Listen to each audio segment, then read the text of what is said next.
But here's the thing. What we see with Ezra. See, what Ezra did is he allowed shame to drive him back toward God. What the enemy wants to do is let shame drive you away from God.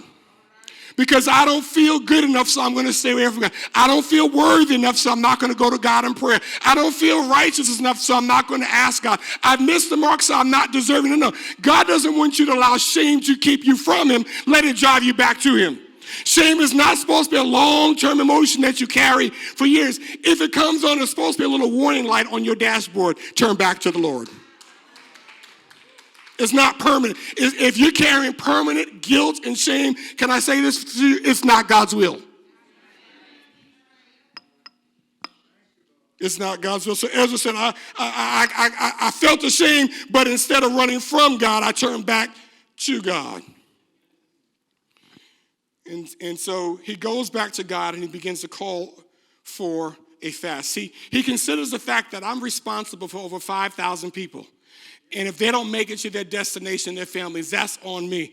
And I know that there's enemies on the road. And I know that things seem hard. And I know that I'm dealing with a situation that's beyond my control and beyond my own power. So I've got to turn to fasting and prayer. Why does he turn to fasting and prayer? Because fasting and prayer are both the language of dependency.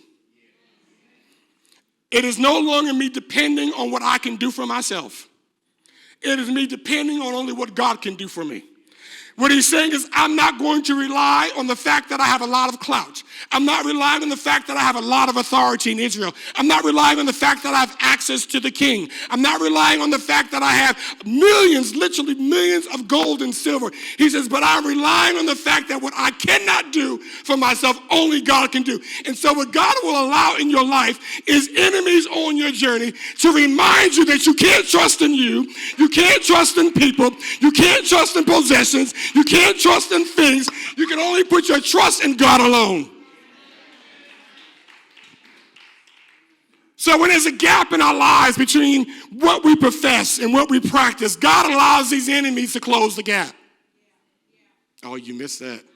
Because they make us practice, or they help us to practice trusting God. He begins to pray. And in the original language, it reads more like this. His prayer is more simply put like this: make our way straight. That's a powerful prayer. Make our way straight.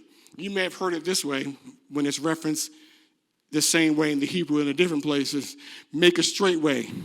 Make straight his paths in the desert for Jesus in Isaiah and in the Gospels. And what that's actually saying is make a direct road that we don't have to turn aside because of enemies. Make a level road without obstacles. So what that could look like for you is that you pray, God, make my way straight, that when I start school in the first year, I don't have to deviate, I can finish in 4 years. God, make my way straight, that when I'm beginning to pay off my bills, that I don't get an unexpected expense that takes me off my journey. God, make my way straight, that when I start the treatment that the doctor gives, that it doesn't set me back, but it sets me up to go towards wellness. God, make my way straight. Because see, the difference between a good trip and a bad trip is when your way isn't straight. I have a friend, he always prays, he got it from his mentor, he always prays, Lord, make our journey, when he's in the car, plane, whatever, make my journey uneventful. Don't allow anything unnecessary to come in my journey to make it something that it doesn't need to be. When he's saying make our way straight, he's saying essentially how many out, the expression says I'm going to make a beeline. It means a direct line from here to there without anything obstructing my way. How many want God to make their way straight?